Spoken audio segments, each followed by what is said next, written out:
Bismillahirrahmanirrahim. Assalamualaikum warahmatullahi wabarakatuh. Alhamdulillah ala ihsanih wa syukru lahu ala taufiqi wa imtinanih. Ashhadu an la ilaha illallah wahdahu la syarika lah ta'zima li sya'nih, wa ashhadu anna Muhammadan abduhu wa rasuluh ad-da'i ila ridwanih, wa salatu wassalamu ala alihi wa ashabihi wa ikhwanihi, amma ba'd. Alhamdulillah, puji syukur kehadiran Allah Subhanahu wa taala. Di malam yang berbahagia ini kita telah berada di tanggal 25 Sya'ban tahun 1445 Hijriah, bertepatan 5 Maret 2024 Masehi. Insyaallah pertemuan kita yang Allah mudahkan kita untuk melangkahkan kaki ke rumah Allah ini, kita akan membahas insyaallah tentang fikih siam Ramadan. Sebelumnya marilah kita bersalawat kepada Nabi kita tercinta, Nabi Muhammad sallallahu alaihi wasallam. Bapak-bapak, ibu-ibu yang semoga diberkahi dan dirahmati oleh Allah Subhanahu wa taala. Ini adalah perjumpaan kita yang kedua, di mana di pertemuan sebelumnya alhamdulillah kita membahas juga tentang perihal puasa Ramadan. Kita mengangkat judul ketika itu Ramadan yang dirindukan. Dan sekarang insyaallah kita akan membahas satu bagian dari persiapan kita untuk memasuki bulan yang mulia, yaitu tentang fikih siam Ramadan. Sebelum kita membahas apa yang telah kita susun, alhamdulillah ini sekitar 8 atau 17 halaman. Mudah-mudahan Allah Subhanahu wa taala memberikan taufik kita untuk bisa mempelajarinya bersama-sama. Yang pertama yang insyaallah kita bahas mengenai pengertian definisi dari judul fikih siam Ramadan. Pengertian fikih yang pertama, menurut bahasa, al-fikhu adalah al-fahmu secara bahasa, yang berarti faham atau pemahaman. Fikih di antara dalilnya adalah firman Allah Azza wa Jalla, wahlul 'uqdata min lisani yafqahu qawli, dalam surat Thaha ayat 27, dan lepaskanlah kekakuan dari lidahku supaya mereka paham dengan ucapanku. Ini secara bahasa. Adapun secara istilah, ini kita bawakan sini ma'rifatul hukam syar'iyyah al-amaliyah abdaltiha aftafsiliyah. Taib, pengetahuan hukum-hukum syar'i yang bersifat amaliyah. Jadi yang hukum-hukum syar'i bersifat amaliyah, amalan kita, dengan dalil-dalilnya yang tafsil, yang terperinci. Jadi ditegakkan amal kita kepada Rabbuna Jalla wa'ala dengan berlandaskan dalil-dalil yang terperinci. Baik, kemudian pengertian siam. Siam atau saum secara bahasa yaitu al-imsak, yaitu menahan. Secara bahasa yaitu menahan secara mutlak dari perihal, dari makan, minum, berbicara atau mendatangi pasangan, berjalan atau sebagainya. Itu secara bahasa.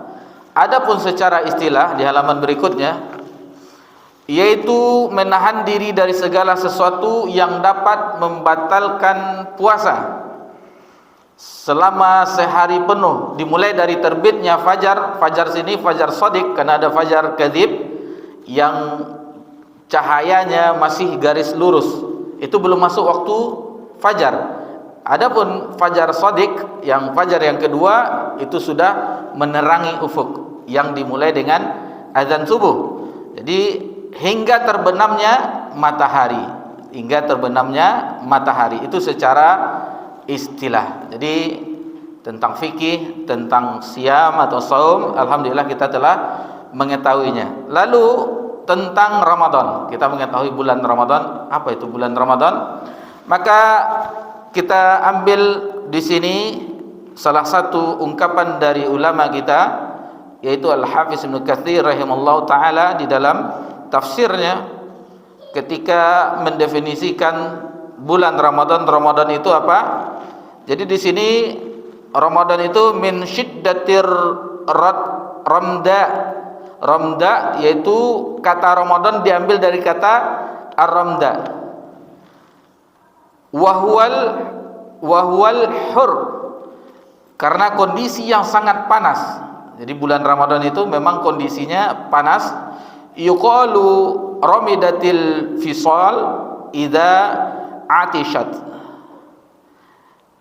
Seperti dalam kalimat di sini disebutkan yang artinya anak-anak onta itu kepanasan jika sedang haus. Jadi di sini kita jelaskan juga, ada yang berpendapat yang lainnya, yaitu diambil dari kata ar-ramdu, ada diambil dari kata ar-ramidah. Jadi terlepas dari asal kata ini, jadi bulan Ramadan adalah yang perlu kita perhatikanlah adalah gugur dan luntur, yaitu luntur dan gugurnya dosa di bulan Ramadan.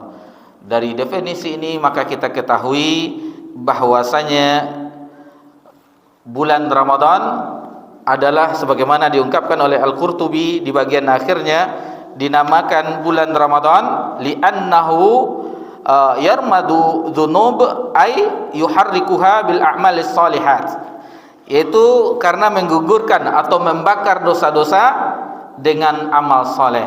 Nah, jadi itu secara pengertian bulan Ramadan. Fikih kita telah mengetahui definisinya, kemudian siam kita sudah mengetahuinya juga, kemudian Ramadan alhamdulillah kita juga mengetahuinya. Lalu kita akan masuk ke pembahasan berikutnya di halaman berikutnya, rukun puasa. Di rukun puasa itu hanya satu. Sebagaimana kalau kita mempelajari fikih, maka teringat kita akan hadis Nabi sallallahu alaihi wasallam, "May yuridillahi bihi khairan yufaqihu fid din." Barang siapa yang diinginkan kebaikan oleh Allah azza wajalla, maka Allah akan faqihkan dia terhadap agama ini. Paham kita terhadap agama ini. Tidak ada syak, ragu-ragu, jelas. Sebagaimana tadi definisinya dengan dibangun amaliyah kita dengan dalil-dalil yang tafsil, yang terperinci.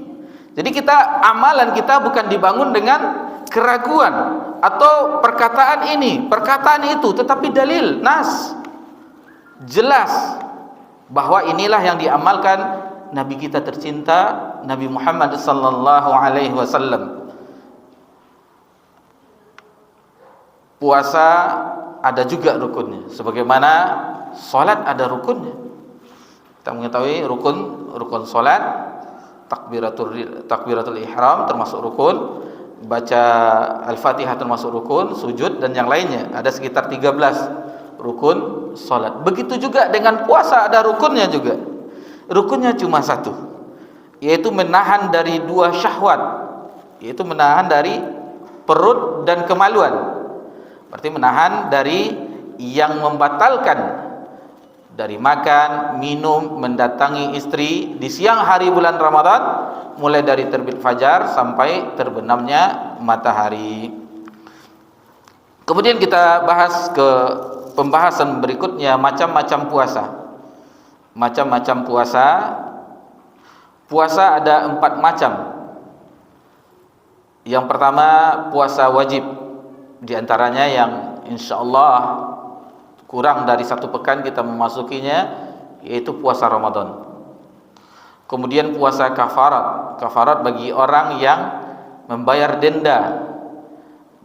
Salah satunya mengenai sumpah, nanti bisa dilihat dalam surah Al-Maidah ayat 69. Kemudian kafarat orang yang melakukan zihar dalam surat Al-Mujadilah tentang zihar, bagaimana dia menzihar istrinya yang menganggap, dia mengatakan punggung ibunya sama dengan punggung istrinya sama dengan punggung istrinya, ibunya, punggung istrinya sama dengan punggung itu, dalam hukum fikih namanya zihar. Maka salah satu kafaratnya yaitu berpuasa. Kemudian puasa nazar bagi seseorang yang bernazar, berniat, misalnya dia bisa mencapai suatu keberhasilan, maka dia niatkan dia berpuasa. Puasa yang dia niatkan itu wajib hukumnya. Jadi ini puasa wajib, puasa Ramadan, puasa kafarat, kemudian puasa nazar. Kemudian yang kedua puasa sunnah. Itu kita mengetahui puasa yang terbaik adalah puasa Nabi Daud. Sehari berpuasa, sehari berbuka, sehari berpuasa, sehari berbuka. Kemudian puasa Ayyamul Bid, pertengahan bulan dari bulan Hijriah, ketika bulan bersinar terang, 13, 14, 15 Hijriah di setiap bulan. Kemudian puasa Senin Kamis. Senin Kamis, walaupun ada perbedaan juga, belakangan kita mengetahui ini sebenarnya sudah dibahas oleh ulama dahulu. Sudah ada perbedaan, ada yang menganggap Kamis itu dianggap lemah oleh sebagian pentakhrij, peneliti. Namun dari kebanyakan mayoritas ulama kita ketahui bahwa puasa Senin dan Kamis itu ada. Kemudian puasa 6 hari di bulan Syawal setelah puasa Ramadan, maka disunahkan juga kita puasa di bulan Syawal sebanyak 6 hari. Tidak harus berturut-turut, tidak harus langsung misalnya di tanggal 2 Syawal langsung, tidak. Yang penting selama bulan Syawal. Itu pendapat yang lebih kuat. Yang siapa yang berpuasa di bulan Ramadan kemudian summa diikuti dengan sittati Syawal, 6 hari di bulan Syawal, maka kasyamid dahar atau kama qala Rasulullah SAW. Maka dia berpuasa seperti sepanjang masa setahun. Kemudian puasa 10 hari awal bulan Zulhijjah. Maksudnya 10 awal bulan Zulhijjah bukan tanggal 10 Zulhijjahnya, karena 10 Zulhijjah itu termasuk puasa yang diharamkan, Id. Maksudnya 1 sampai 8. Adapun 9 ada nasnya yang khusus, yaitu puasa Arafah bagi yang tidak menunaikan ibadah haji. Kemudian puasa Tasu'a dan Asyura. Tasu'a untuk menyelisihi ahlul kitab, karena orang-orang ahlul kitab mereka juga berpuasa Asyura 10 Al-Muharram. Untuk menyelisihinya, maka kata Nabi SAW bahwasanya seandainya tahun depan saya masih berjumpa dengan bulan Al-Muharram, akan berpuasa 9-nya untuk menyelisihi orang Yahudi, orang Ahlul Kitab. Namun Nabi tidak sempat mengerjakannya. Sebelum memasuki bulan Al-Muharram tahun depannya, Rasulullah SAW diwafatkan oleh Allah Subhanahu wa taala. Kemudian puasa di bulan-bulan haram, puasa mutlak, maksudnya di sini memperbanyak ibadah puasa di bulan-bulan haram, karena bulan-bulan haram adalah bulan-bulan yang suci, yang dimuliakan dalam agama kita. Yang kita mengetahui bahwasanya di bulan Rajab, kemudian Zulqa'dah, Zulhijjah dan Al-Muharram. Kemudian memperbanyak puasa di bulan Sya'ban, Adapun bagi orang yang tidak biasa berpuasa, apabila telah melewati nisfu Sya'ban, maksudnya separuh, maka tidak dibolehkan dia berpuasa, karena dia tidak biasa berpuasa. Namun setelah melewati separuh Sya'ban, dia ingin berpuasa untuk melatih dirinya, ini tidak dibolehkan. Kalau sudah melewati separuh dari Sya'ban, kecuali bagi orang yang biasa, dia biasa puasa Senin Kamis atau puasa Daud, itu dibolehkan. Sebenarnya pembahasan ini ada pembahasannya juga tentang hari yang syak, yang ragu. Apakah misalnya puasa jatuh hari Kamis, namun masih diragukan apakah itu benar penanggalannya 1 Ramadan atau masih tanggal 30 Sya'ban, itu masih diperselisihkan maka kalau seandainya ditetapkan, sudah jelas ditetapkan misalnya hari Kamis, maka yang hari Rabunya jangan berpuasa.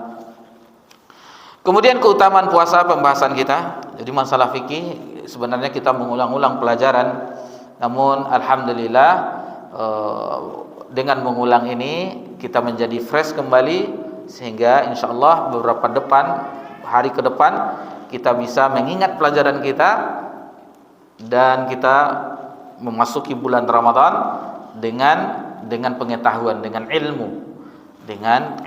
Kemudian keutamaan puasa. Di setiap amalan itu memiliki keutamaan-keutamaan. Setiap amalan itu memiliki keutamaan-keutamaan. Kemudian puasa juga ada keutamaannya. Yang pertama, puasa adalah ibadah seluruh umat.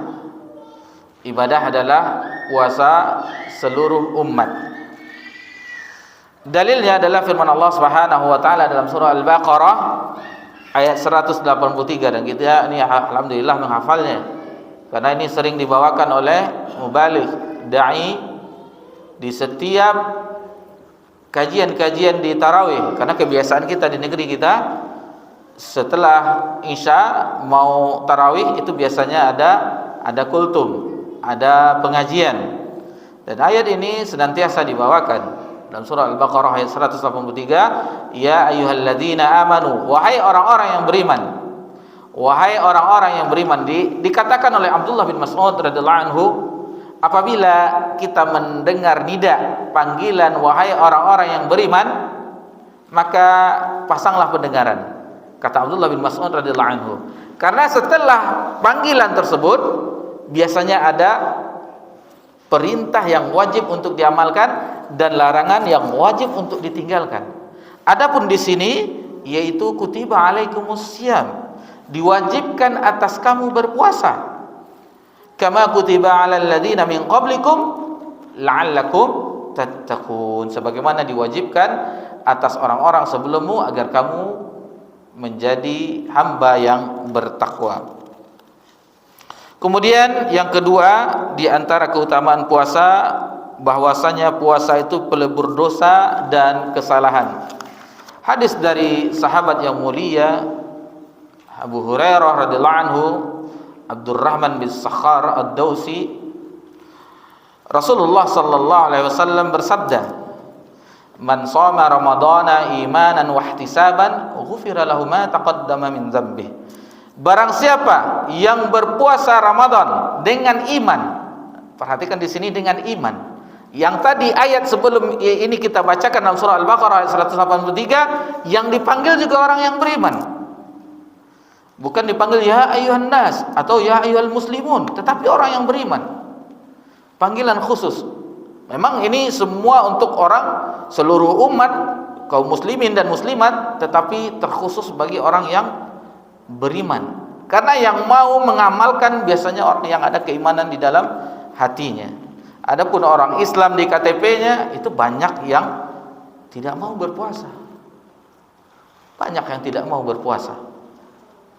Siang hari Ramadan kita lihat masih ada rumah makan, walaupun hanya ditutup, ada sepas-pas badan, pintu dibuka, masih ada. Masih ada orang yang tidak berpuasa di bulan Ramadan, padahal tidak ada uzur baginya. Kecuali orang yang memang ada uzur, yang orang tua renta, atau yang tidak diwajibkan, anak kecil, atau perempuan yang haid, nifas dan segala macam, atau orang musafir, itu baru dibolehkan berbuka di siang bulan Ramadan. Namun apabila tidak ada uzur maka wajib. Nanti ada kita bahas nanti tentang bagaimana orang meninggalkan puasa kalau tanpa uzur, nanti ada pembahasannya insyaallah. Ini dengan keimanan dan mengharap pahala, itulah yang akan mendapatkan ampunan, ghufira lahu ma taqaddama min dzambi, maka akan diampuni dosa-dosanya yang telah lalu. Jadi hadis ini diriwayatkan oleh Bukhari dan Imam Muslim. Kemudian yang ketiga, keutamaan puasa yaitu pahala tanpa batas. Pahala tanpa batas. Masih dari sahabat yang mulia Abdurrahman bin Sakhar Ad-Dausi, yang kita kenal dengan Abu Hurairah radhiyallahu anhu, bahwa Rasulullah sallallahu alaihi wasallam bersabda, "Kullu amal ibni Adam yudha'af al-hasanatu asyru amsalha illa sab'imi'ati di'af." Setiap amalan kebaikan yang dilakukan oleh anak cucu Adam itu mendapat perlipat gandaan 10 sampai 700 kali lipat. 10 sampai 700 kali lipat. Qala Allah Azza wa Jal berfirman. Jadi hadis ini hadis qudsi. Hadis qudsi yang Nabi sallallahu alaihi wasallam meriwayatkan dari Rabbuna Jalla wa Ala. Illa shaum, kecuali puasa, fa innahu li wa anna ajzi bih, karena puasa itu untukku, kata Allah Subhanahu wa taala, dan akulah yang akan membalasnya.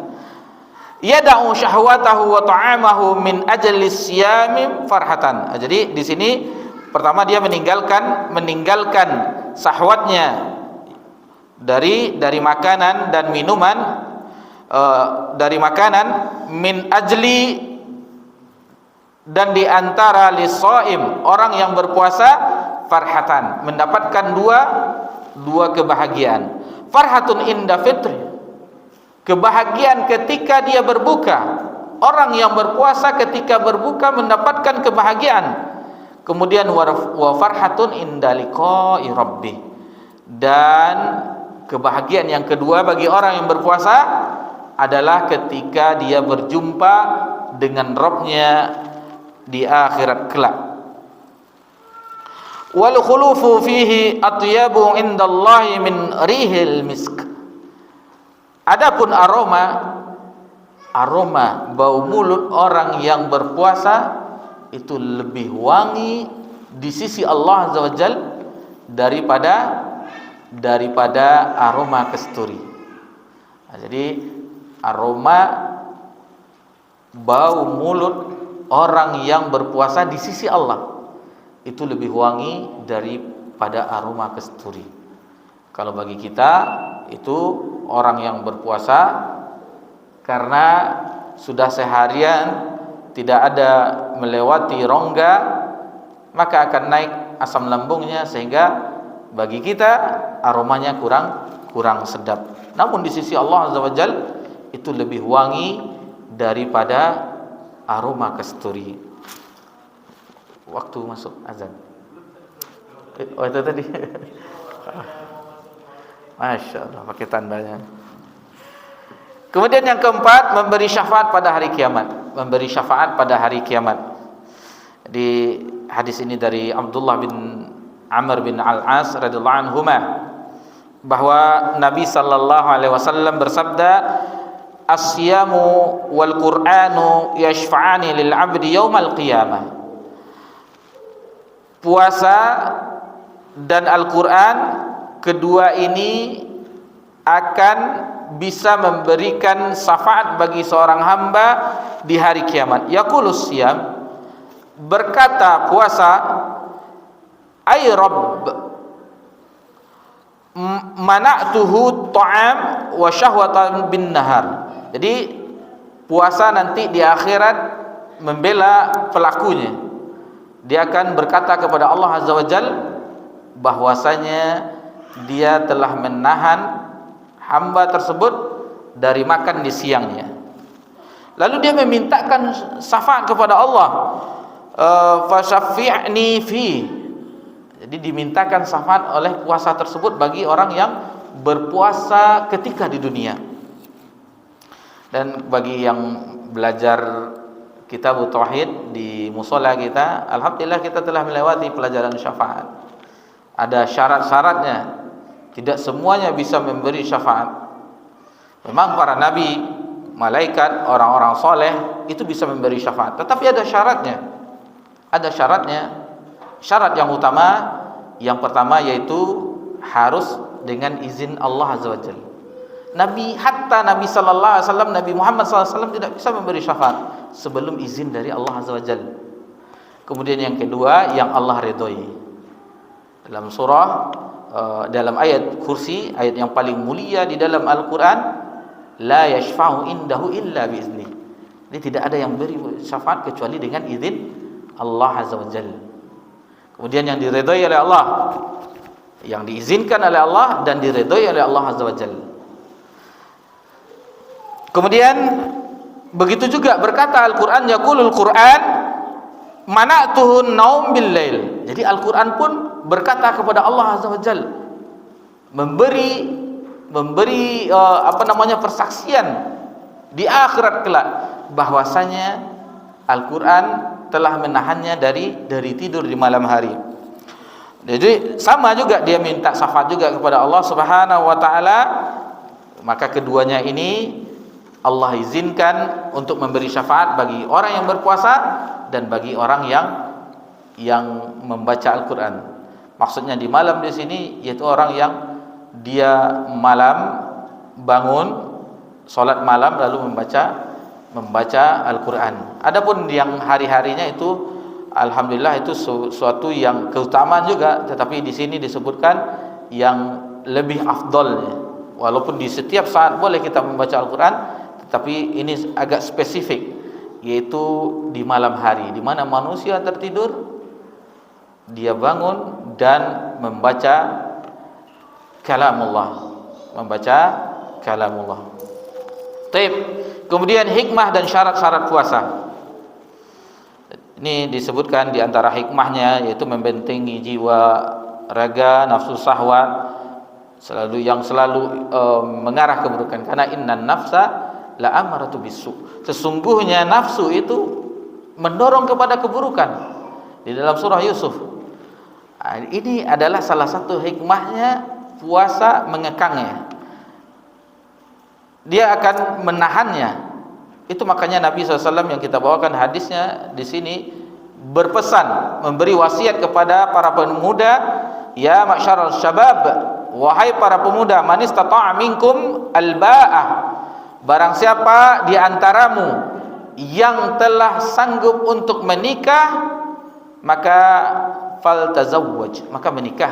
Fa innahu aghaddu lil basar, karena menikah itu akan menundukkan pandangan, wa ahsanu lil farj, dan akan menjaga kemaluan. Wa man lam yastati' fa alaihi bis-shaum. Jadi bagi yang belum mampu disarankan oleh Nabi sallallahu alaihi wasallam agar berpuasa, fa innahu lahu wija, karena puasa itu akan mengekang hawa nafsu.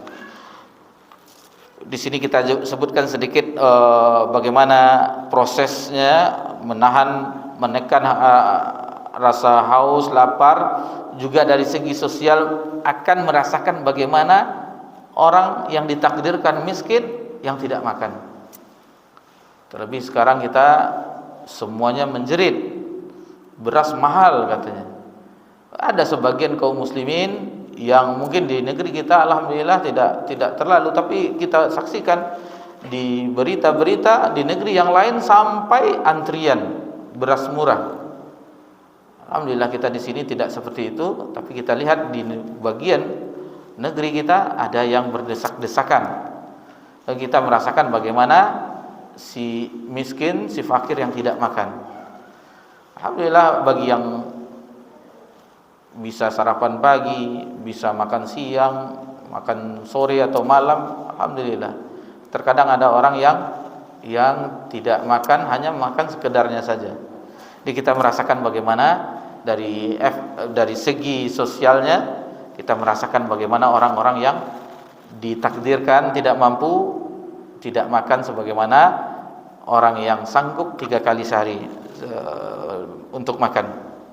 Adapun hikmah yang terbesarnya sebagaimana kita sebutkan di ayat yang tadi, la'allakum tattaqun, agar menjadi seorang hamba yang bertakwa.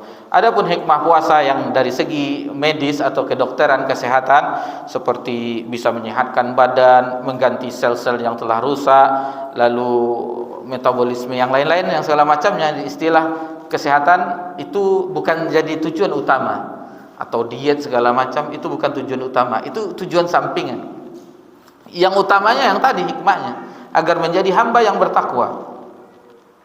Sama seperti ini, ada seseorang dapat door prize, dia membeli sesuatu, maka dia akan mendapat hadiah. Misalnya dia mendapatkan hadiah handphone, dia membeli sepeda motor, dapat handphone. Tetapi sepeda motornya nggak mau dia, yang mau dia handphonenya. Padahal sepeda motornya lebih mahal, maksudnya handphone yang biasa, bukan yang Apple lain lagi, ya, yang handphone biasa. Nah, jadi seperti itu perumpamaan yang kita berpikir yang lebih besar hikmahnya puasa yaitu bertakwa. Adapun yang lain-lainnya itu hanya sampingan, hanya hikmah-hikmah penunjang. Bukan itu yang kita tuju, agar kita sehat dari GERD, asam lambung, atau sehat atau diet yang biasanya overweight di bulan puasa bisa kurus. Bukan itu tujuan utamanya. Tujuan utamanya adalah agar menjadi hamba yang bertakwa. Baik. Kemudian kita di halaman berikutnya, syarat-syarat puasa. Syarat-syarat puasa. Jadi syarat wajib puasa ada 5. Islam, baligh, berakal. Ini sengaja kita singkat saja karena ini kita namanya saja mengulang pelajaran.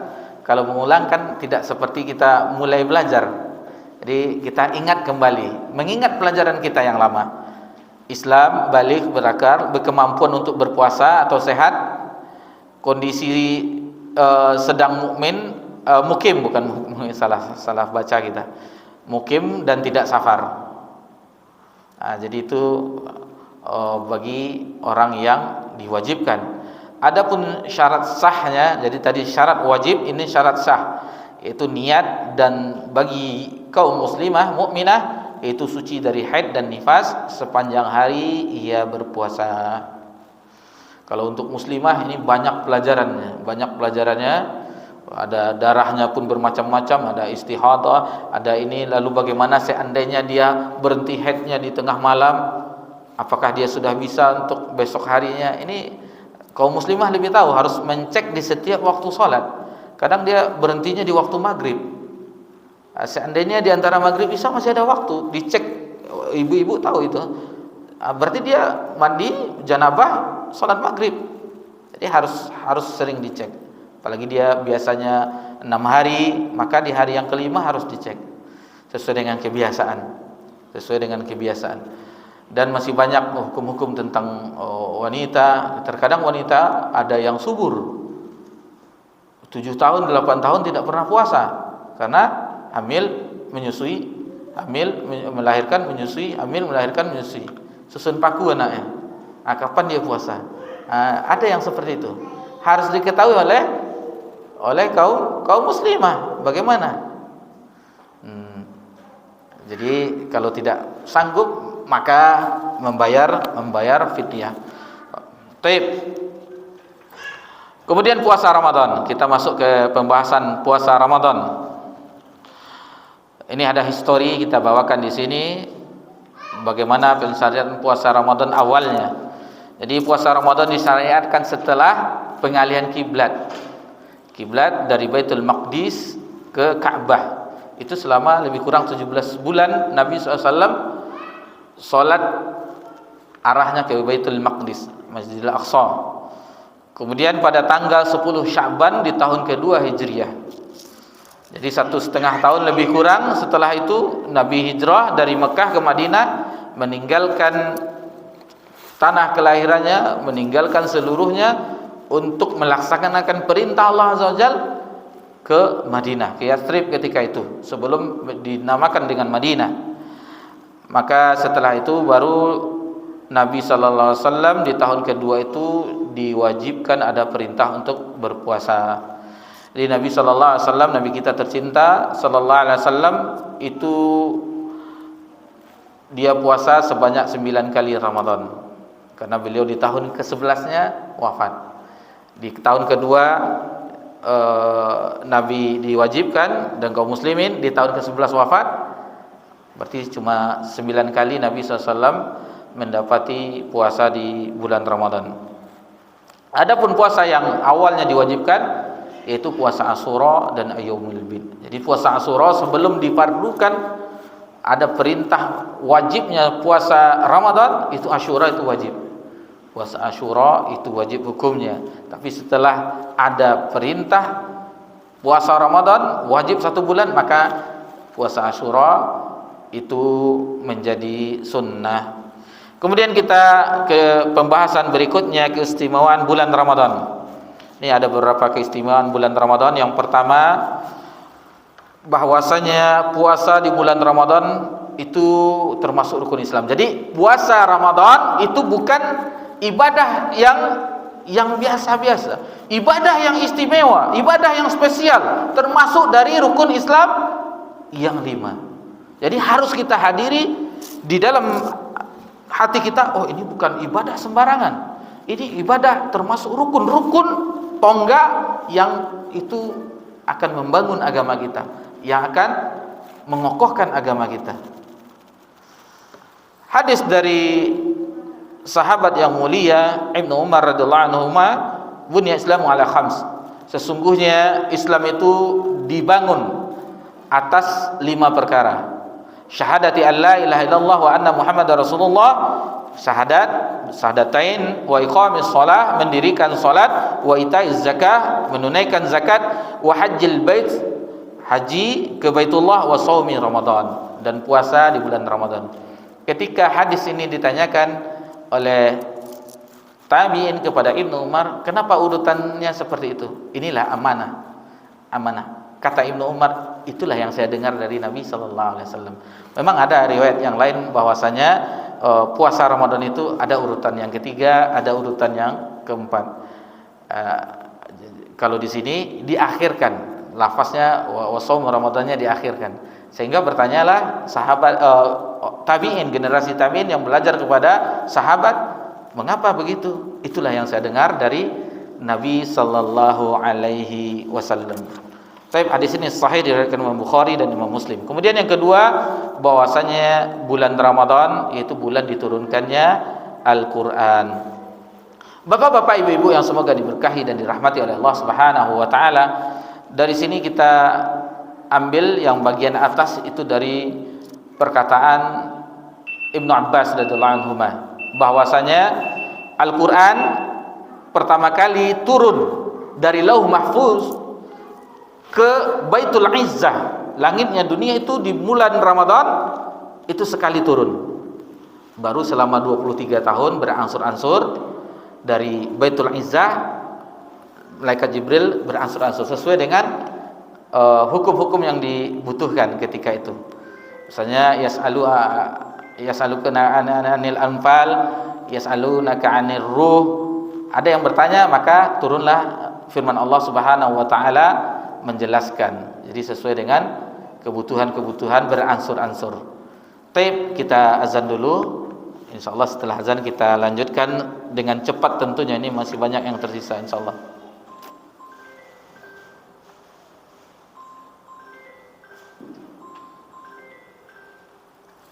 Allahu Akbar,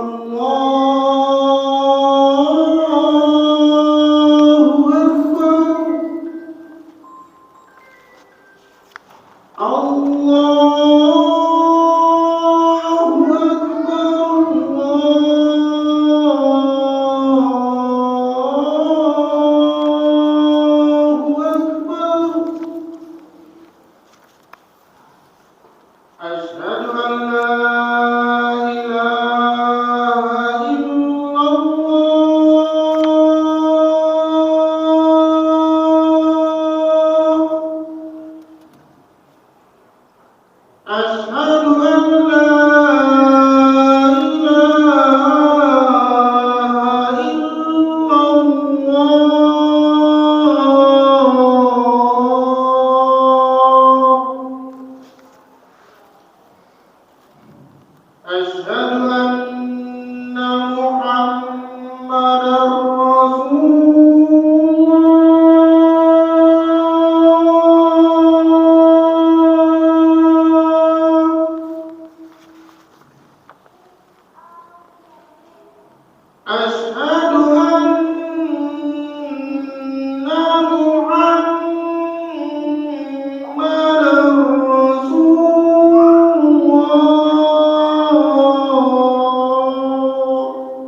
Alhamdulillah, wassalatu wassalamu ala Rasulillah, ma ba'd. Kita lanjutkan yang keutamaan yang kedua, yaitu bulan Ramadan, bulan diturunkannya Al-Qur'an.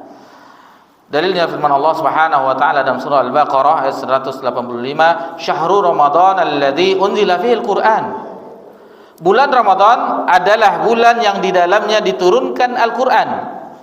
Hudal linnas, sebagai petunjuk bagi manusia, wa bainatin minal huda wal furqan, dan sebagai penjelas mana yang petunjuk, mana yang hak dan mana yang batil. Faman syahida minkum falyasum faman syahida minkum syahra falyasum. Barang siapa yang hadir, yang berjumpa dengan bulan itu, maka hendaknya dia berpuasa. Wa man kana maridan aw ala safarin fa iddatu min ayyamin ukhra. Barang siapa yang pada bulan itu dia sakit atau dia dalam perjalanan, maka hendaknya dia mengganti di hari yang lain. Yuridullahu bikumul yusra wa la yuridu bikumul usra. Perhatikan di sini, Allah menghendaki kemudahan bagimu dan tidak menghendaki kesukaran. Kalau sakit, kalau lemah, kalau sudah tua renta, kalau safar, boleh berbuka di siang hari bulan Ramadan, tetapi diganti dengan di hari yang lain. Jadi di sini Allah, di sini kaidah yang sangat agung, yuridullahu bikumul yusra wa la yuridukum. Allah menginginkan bagimu kemudahan, tidak menginginkan kesukaran. Di dalam puasa itu tidak ada kesukaran, kemudahan. Dalam syariat Allah Azza wa Jalla itu kemudahan, tidak ada kesukaran. Jadi ketika kita berada di ambang pintu Ramadan, jangan kita berpikir, terbetik dalam hati kita, ini bakalan puasa, lemas kita nanti di siang harinya, haus, dahaga dan segala macam. Jangan kita itu yang hadir dalam pikiran. Tetapi hadirkanlah di dalam hati kita keutamaan-keutamaan yang harus kita bisa menggapainya. Berdoa kepada Allah Azza wa Jalla agar Allah memudahkan kita untuk mendapatkan keutamaan-keutamaan di bulan Ramadan. Kemudian nanti diteruskan di akhirnya bahwasanya ini kita harus banyak membaca Al-Qur'an di bulan Ramadan. Sering, banyaklah khatam. Hindarilah kita bermain HP kita. Berbanyaklah kita bermuamalah dengan Al-Qur'an. Mudah-mudahan dengan biasanya kita dengan Al-Quran di bulan Ramadan, setelah Ramadan kita terbiasa. Jadi ini melatih kita, melatih jiwa kita agar kita mudah beribadah kepada Allah Subhanahu wa taala. Yang ketiga, terbukanya pintu surga, tertutupnya pintu neraka, dan para syaitan terbelenggu. Nabi sallallahu alaihi wasallam bersabda, diriwayatkan Imam Tirmizi, "Idza kana awalul lailatin min syahri Ramadan, sufiyatish syayatin wa maradatul jin." Jadi apabila awal Ramadan itu sudah masuk, setan-setan dan jin-jin jahat itu dibelenggu. Kemudian waligatit abwabun nari falam yuftah minha bab.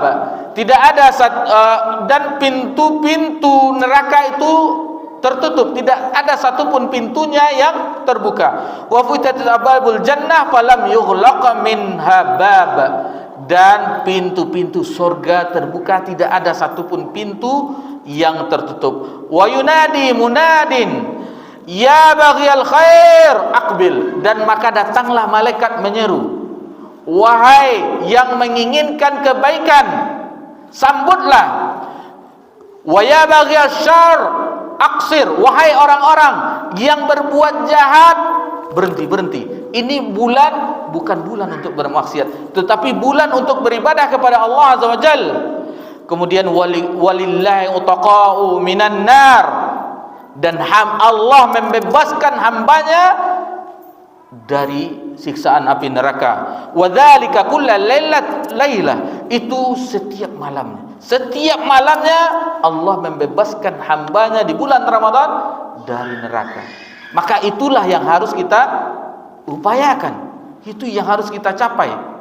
Mudah-mudahan di antara hamba Allah yang Allah merdekakan, yang Allah selamatkan dari neraka di malam bulan Ramadan, itu termasuk kita.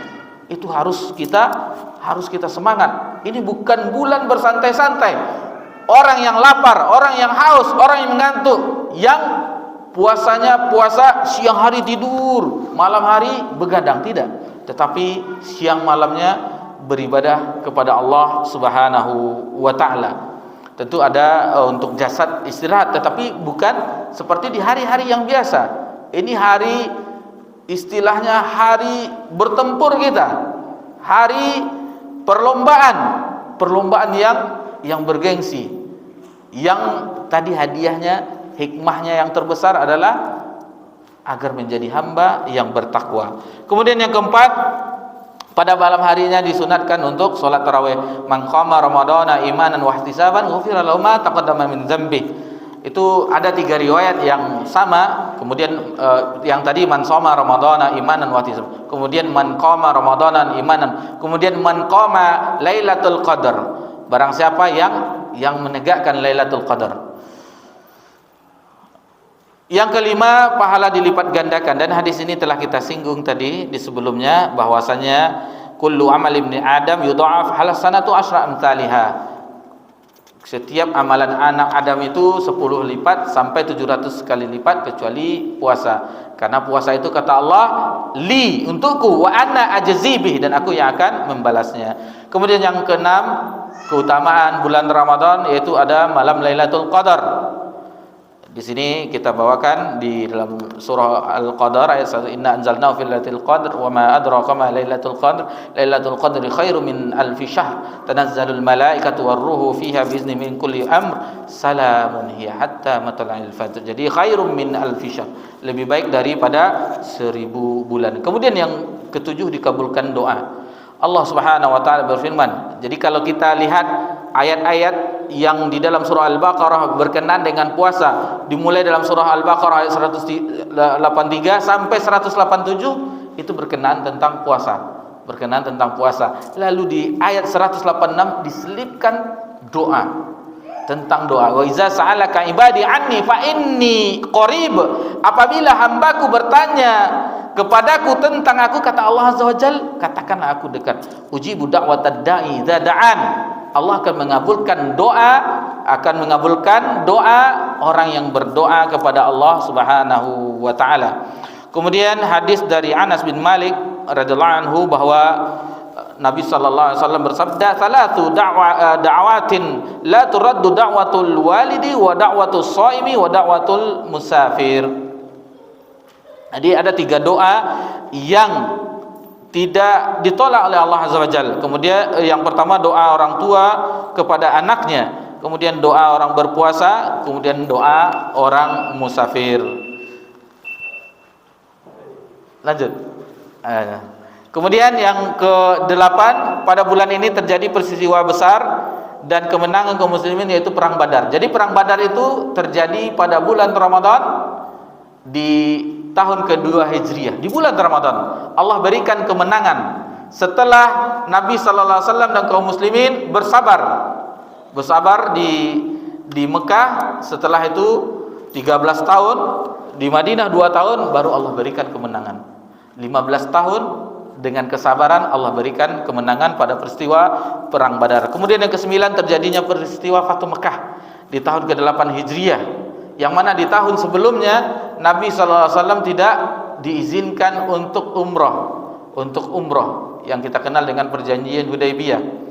Maka setelahnya baru ada peristiwa Fathu Mekah, ditaklukkannya kota Mekah, sehingga ketika itu tidak ada lagi, kata Nabi SAW, la hijrah ba'dal fath, tidak ada lagi hijrah sesudah Fathu Mekah. Karena hijrah berpindahnya seseorang dari negeri kafir ke negeri iman, dan ketika Fathu Mekah maka Mekah menjadi negeri iman, tidak ada lagi hijrah. Kemudian yang ke-10 bahwasanya ini adalah bulan dermawan.